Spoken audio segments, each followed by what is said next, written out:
Hey everybody, Goosebumps for Dummies here, legally on paper, given a birth name, and today I am going to be reviewing episode 5 of the new Goosebumps show, Goosebumps the Vanishing, titled The Girl Cried Monster, based off the book of the same name, The Girl Cried Monster.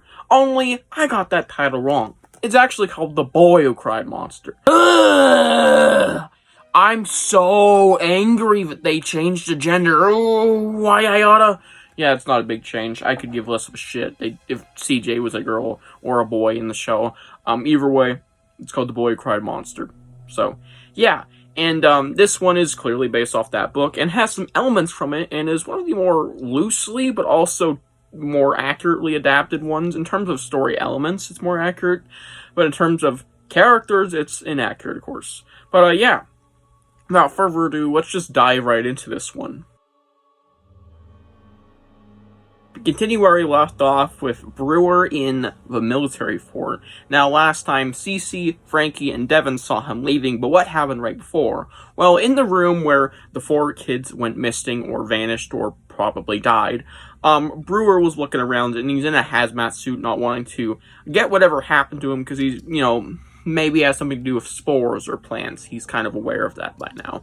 And he sees a panel on the wall that was not there before, or rather was not like that, because back in 1994, he knocked down a panel, which is what revealed him to be following his friends and his brother. The panel was put back up, and he sees that there's actually power to his circuit board, which opens the trap door, which he fucks around with, and unknowingly actually cuts his hazmat suit open a little bit.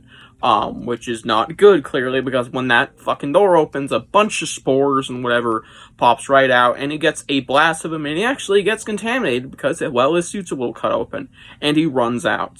And that's when we see Devin, Cece, and Frankie, who gets to see him, which was the end of episode 4. Cut to tomorrow, and we have CJ making delivery at a house very late at night, and, for some reason, the lady invites him in, and it's a very creepy house. The lady is very creepy, and eventually he finds the lady in her house, and she turns around and she's very zombie-like, giving him a good old jump scare. But this is actually just a story, hence why I said tomorrow and not the following night. The lady is actually a real lady, but not actually looking like that.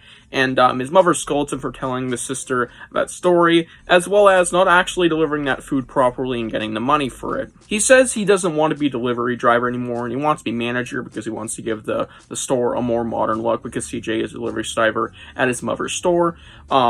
And his mother's like, sure, why not? If you can prove that you might be worthy of being a manager here, I'll consider it. And CJ decides to prove himself. We then see Devin, Cece, and Frankie at Frankie's house. Frankie gives him a good old jump scare and wakes him up. And Frankie says he has to go to work and reveals that Brewer is home, and let's just say Cece and Devin are a little bit optimistic about going back there, especially since they just saw him at the fort last night, and they think that maybe he's behind her, or especially Frankie. Later, Alex reveals to her mother that the haunted car was actually haunted, and her mother's like, you know what? Maybe you're right, because she's actually starting to believe that maybe whatever is actually happening does in fact have something to do with the missing kids of 1994, and she tells Alex to stay far away from all that is happening. Cece starts putting together the puzzle pieces at Frankie's workplace. Devin is also there. That the haunted car is only haunted, and really haunted because Trey, the monster version in episode 2, got crushed with that car. So she's like, okay, I guess that car maybe very likely was alive. And they head out to potentially question Alex, God willing, they can find her. And Frankie has to stay behind for a minute and make like 6 or so coffees because Trey's dad came in and wanted to get a bunch of coffees to celebrate Trey getting out of the hospital that afternoon, which is like, okay. We now see Dr. Brewer, and he is horribly sick. He even has the towel off it, and he is woozing and sneezing up a bunch of goop. And I say goop because it's not green, it's black, which ain't good. And he orders some chicken soup, as well as he gets a text from Devin about, Devin not gonna be coming home, as well as Cece, because they're saying Frankie's, because they might know something's up with him, and I don't want to get involved with that quite yet, since he might be pulling all the strings, which is not true. But yeah, he orders chicken soup, which CJ is going to deliver. And so CJ does. He brings the chicken soup to Dr. Brewer's house, and Dr. Brewer's like, oh shit, I forgot my money. You can just come in, because they are buddies. It's not weird. I mean, it's not totally weird for one of your kids' friends to come inside of your house all alone. I mean, it's kind of normal. Dr. Brewer immediately gets to work, and he he sneezes out his eyeball. Well, not sneezes, but when he sneezes, his eyeball pops right out. And, of course, CJ's like, fuck this shit, I'm out. Forgot to mention that Dr. Brewer found out that there was a hole in his hazmat suit right between these two scenes. Also, he popped his eye back in, but yeah. Believe it or not, he goes to cry to his mother about it, and how he's a monster. Hence the title, The Boy Who Cried Monster. And his mother comes back to the house just to see that everything's actually all fine and dandy. And Dr. Brewer never had his eye popped out, apparently. Because actually popped it back in, but she doesn't know that. Nor does Trey. Trey could figure that out quickly. But yeah, he even gives him the money that is owed. And is like, sorry about that. Your kid's probably watching too many horror shows on TV. I say, that type of shit. Dr. Brewer later calls CJ at his workplace, and CJ has now been fired, by the way. He has no motorcycle for the time being, and he is no longer delivering, which might be a relief for him, but now he ain't making money, so... CJ goes back to Dr. Brewer's house to get an explanation, because Dr. Brewer's like, he's not denying it. He only denied it to his mother because he didn't want his mother freaking out. And he's like, oh, get you your job back and everything. And he obliges, he comes to his house, and Dr. Brewer was acting weird immediately. He does not know that CJ was supposed to show up. It's like he never called him. And then he's like, you should run. And he yanks him right in the house. Seemingly snapping into this weird evil version of himself, like he has a split personality. CJ has now been kidnapped. Frankie, Cece, and Devin meet up with Alex, and Alex is like, no haunted car, no, never happened, no, and obviously fucking lying. Cece tries to tend to her, and they basically split up in a very weird fashion that almost seems like they're a couple. Maybe in episode 6 we're gonna get a ball drop. Anyways, Devin kind of gets a little upset with Frankie because Frankie's gonna go see Trey, and he's obviously not the biggest fan of Trey still because Devin's a whiny prick. Anyways, Devin heads off to just wander around the park, since they're like the central park of the city of Gravesend. And Devin encounters a girl named Hannah who literally just fucking spawns in. Like she's like sitting on a Minecraft spawner. I'm not even kidding. She unvanishes, basically. Funny enough, because she might have some correlation to Vanished Kid, as he reveals, because she might know that he was at the fort, and know some history about the fort, involving Camp Nightmare, as she reveals. But of course, before anything can get too far, and she can't reveal much more than, hey, I know something about a camp that was there before, and I know a lot more than meets the eye about the place. Devin gets a call about Frankie needing him at the house, because Frankie may or may not think that there's something going on in the basement now involving Dr. Brewer's freezer, because Trey reveals that the last thing he remembers is involving said freezer. So specifically the freezer, there might be something in there. Of course, that's a false lead, but nonetheless, he's like, okay, sorry, Hannah, and Hannah up and fucking disappears before he can say anything to her. Jen recovers a fucking VHS tape from underneath a bridge for some reason, and we don't quite know what this is yet, but we'll find out in a bit. Anthony Brewer is holding CJ hostage in his basement, tied up with a hose, and has a bandana around his mouth, which is undone right now. And let's just say it ain't looking good for CJ. Dr. Brewer is puking up some black gunk and telling him that he needs to take this so they could all be together in a weird way. He's, talking like they're all part of a hive mind, or he's taking over the world type shit. It's some weird ass dialogue that actually means nothing by the end of the season. But anyways, nonetheless, he's gonna pour some black gunk into his mouth, but all the while, he seems to be slipping in and out of this evil Brewer and back into normal Brewer, seemingly having dementia attacks all the while, not realizing what the hell is happening, which is a very weird sequence, but I think it's really cool because it adds more mystery to this whole substance. We're not on Upside yet, but yeah. Eventually, he gets interrupted by a knock at the door, which is Jen bringing him the VHS tape, which is revealed to be footage of the night everyone vanished in 1994. Not everyone, but the 4 missing kids. It has the answers. She's been hiding it for so long because there's some bad things on there that she said. And let me tell you, they're pretty fucking bad. You'll find out in episode 6. They're bad. But yeah, Dr. Brewer's understandably really upset because his brother went missing, and that could have helped him find him fucking years ago. 30 years ago, that has been hidden under a fucking bridge in a plastic baggie, and that could have really helped, but no. And yeah, he's understandably really upset. This is real Brewer slipping in here, and he says she's a disgrace to the police force. And yeah, she kind of just leaves, like, well, I fucked up. Eva Brewer slips back in and goes down into the basement to steal CJ and make him drink this black goop. And CJ has escaped. Oh, that ain't good. And he actually tackles and tries to attack Dr. Brewer, but eventually Dr. Brewer gets the upper hand, and he's almost puking into his mouth. But then, out of nowhere, Dr. Brewer gets fucking decapitated by Trey with a shovel. And, that ain't good, because the whole gang is here. Devin's upstairs, but he comes down in like a few seconds. And, let's just say, Dr. Brewer's head can talk.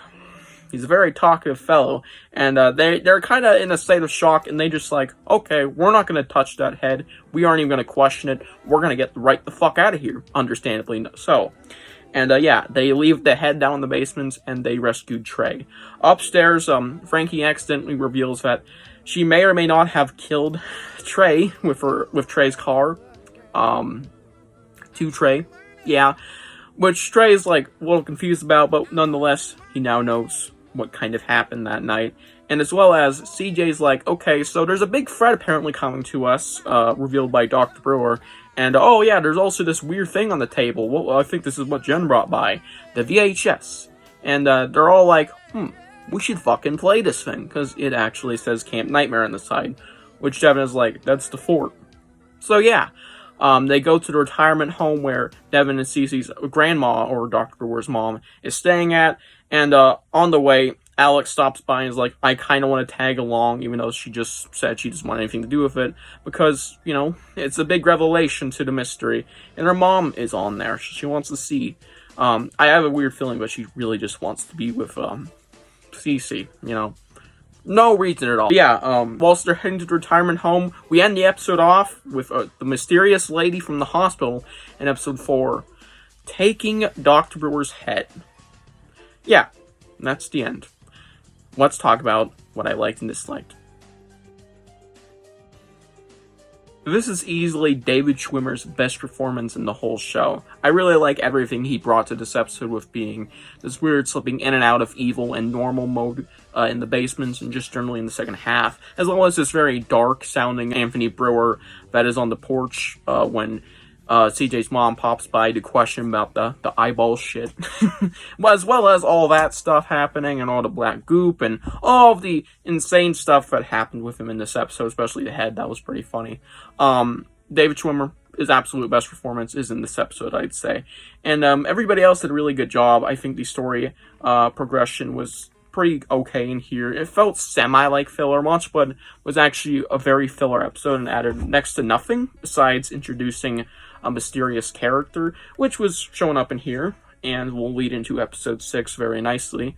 But yeah, we got a bit more in here than episode 4, so that's nice. Story progression is okay. We got some nice reveals, as well as there was a hint at a threat, and a lot of stuff really, happened here, it felt. And overall, the episode was a really cool experience, and there was some nice CGI. I heard bad things about the eye, but the eye looked really good. Like, I don't fucking get why people are like, oh, that doesn't look very good. That looked really good. CGI in that was really good. Didn't look bad at all. And yeah, overall, it's a really nice experience, and overall, the drama wasn't even that bad. I actually thought it was pretty interesting. So yeah, I do have some things I want to say about negatives, though. Most of my downsides have just to do with some very small things that kind of add up. There's a weird music choice involving CJ listening to something, and I believe a few other instances. There's some semi-cringe dialogue, and the ghost next door. Now, I'm going to be honest, I'm not a big fan of how this was executed in this episode in particular. I'm fine with the next one, I think, but I have to rewatch it, because I'm rewatching these as I'm reviewing them. But here, it just feels weirdly thrown in. Like, it's almost random. Like, fuck it, throw some random shit in there, kids will like it anyways, type shit. And I know that's not exactly true, it just feels like it's forced. It didn't need to be thrown in here so casually, this ghost next door reveal. It just doesn't feel right. It could have happened at the very end, but during the episode, it just kind of feels like filler or weird weirdly executed in here. It just doesn't feel normal. Which I know is the point because it's a ghost, but just not normal for plot. Also, Trey getting back with Frankie is really weird. I wasn't a big fan of that. Or at least semi hinted at, as it isn't like official. But either way, they were kind of getting back together, and it kind of continues on to episode 6, and I'm not a big fan of that. But that happens, and generally, this episode had some things that didn't help it much, and there could have been some things changed here to make it a lot better. But overall, I didn't really dislike this episode all too much, and I think it was a pretty good watch overall. Let's get to my score.